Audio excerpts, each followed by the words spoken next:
네, 디모데전서 6장 11절부터 21절 이렇게 읽었습니다. 11절 보시면 오직 너 하나님의 사랑아 이것들을 피하고 의와 경건과 믿음과 사랑과 인내와 온유를 따르며 시작하죠. 12절에 믿음의 선한 싸움을 싸우라 영생을 취하라 이렇게 말씀합니다. 하나님의 사람이 하나님의 부르심을 받은 이유는 바로 믿음의 선한 싸움을 싸우기 위함입니다. 그래서 이를 위하여 내가 부르심을 받았고 많은 증인 앞에서 선한 증언을 하였다 이렇게 말씀하죠. 주님의 사명을 감당하는 하나님의 사람은 하나님의 사명을 감당하는 것이 영적인 싸움임을 알아야 합니다. 영적 전쟁이에요. 이러한 인식이 없으면 우리가 이 땅에서 잘 살고 복 받는 것이 목적이 될 수 있습니다. 그러나 하나님께서 하나님의 사람을 부르시고 그에게 사명을 주시는데 그것은 이 땅에서 주님의 사명을 감당하는 것이 영적인 싸움을 싸우는 것임을 우리에게 다시 말씀해 주고 있는 것입니다. 그래서 이 싸움을 싸우는 것은 영생을 취하는 싸움입니다. 영생을 취하기 위해서 우리가 앞에 나오는 모든 허탄한 것들, 이 땅에 속한 것들, 돈을 사랑하는 그 모든 것들을 피하고 의와 경건과 믿음과 사랑과 인내와 온유로 승부하는 것입니다.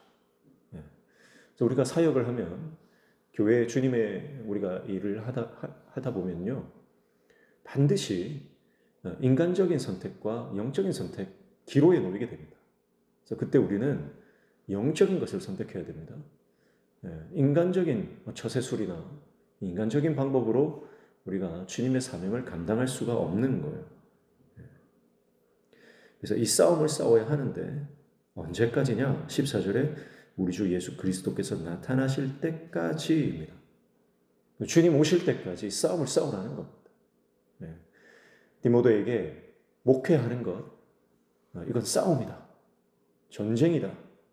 악한 영과 싸워야 하는 것이고 그래서 모든 세상 풍조와 세상 사조와 끊임없이 싸우고 저항해야 하는 것이다 라고 하는 것입니다.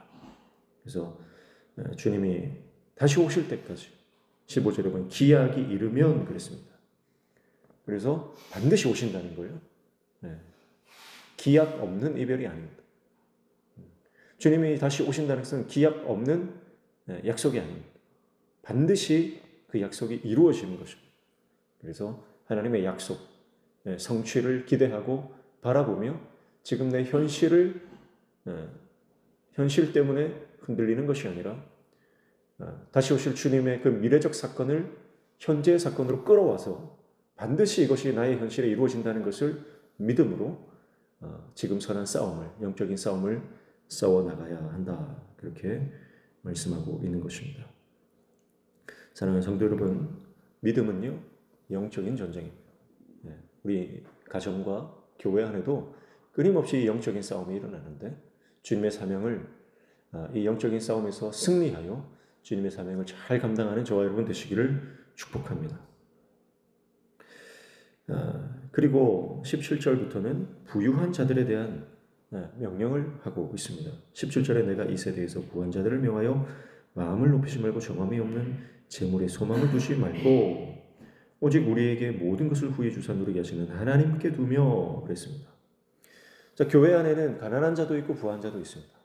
근데 대부분 가난한 사람들은요 하나님께 소망을 둡니다. 왜냐하면 가진 것이 별로 없으니까 의지할 데가 없잖아요. 그래서 하나님께 소망을 두는 경우가 많습니다. 그런데 부한 자들, 가진 것이 많은 사람들, 생활이 넉넉한 사람들, 어떤 잉여 자금이 있는 사람들은요 그 돈이 힘이 되는 것을 알죠. 그래서 그 돈을 의지하고 그 돈으로 안정감을 추구하는 경우가 많다는 겁니다. 그래서 그 부한 자들, 가진 것이 많은, 소유가 많은 사람들에게 특별히 재물에 소망을 두지 말고 하나님께 소망을 두라고 권면하라는 말씀을 디모데에게 하고 있는 것입니다. 그래서 디모데는 나이는 어리지만 그러나 교회 안의 부한 자들에게 강력하게 선포해야 하는 거예요. 오늘 이 매일 성경 해설에 보면 이렇게 이야기를 합니다. 주님은 심판의 날에 얼마나 쌓았는지보다 어떻게 사용했는지를 물으실 것입니다. 이렇게 해설을 해놨어요. 맞는 말이죠. 하나님께 갔을 때 내가 얼마나 많이 재산을 축적하고 세상적으로 성공하고 얼마나 쌓았는지 하나님 그거 보지 않는다는 거예요. 너 내가 준 은사를, 너 내가 준 재물을, 너 내가 준 것을 어떻게 사용했느냐 그거 물으신다는 거예요. 하나님께서 우리에게 많은 것을 주셨습니다. 그러면 그 주신 것을 나를 위해서 쌓아둘 것이 아니라 주님께서 주신 은사와 재정을 하나님 나라를 위해서 아낌없이 사용하는 것. 그래서 하나님은 남은 것을 보는 게 아니라 흘려보낸 것을 보시는 거예요. 그래서 오늘 본문에도 그렇게 말씀하죠. 선을 행하고 18절 선을 행하고 선한 사업을 많이 하고 나누어 주기를 좋아하며 너그러운 자가 되게 하라 그랬습니다. 선을 행하고 주님께서 기뻐하시는 선한 사업을 많이 하고 나누어 주기를 좋아하는 저와 여러분 되시기를 축복합니다. 작은 것부터 나누셔야 됩니다. 아주 작은 것부터 내가 나누기 시작하면 그 나눈 것이 마치 세포 분열하듯이 끊임없이 또 다른 하나님의 사명을 감당할 수 있는 기폭제가 되고 재료가 되고 하나님께서 역사하시는 그 출발이 되는 줄로 믿습니다. 디모데전서가 마무리되죠. 젊은 목회자에게 사도 바울이 권면하는 것이 마무리되고 있습니다. 자, 오늘 우리도 인생을 처음 살잖아요. 우리가 인생 2회차가 아니잖아요. 세상 사람들이 말하는 것처럼 우리가 인생 2회차가 아니고 다 누구나 한 번 왔다가 한 번 가는 인생입니다. 그래서 우리가 가는 모든 길은요, 초행길입니다. 2024년 11월 11일 월요일 오늘 하루를 살아본 사람이 이 세상에는 아무도 없습니다. 다 초행길이에요.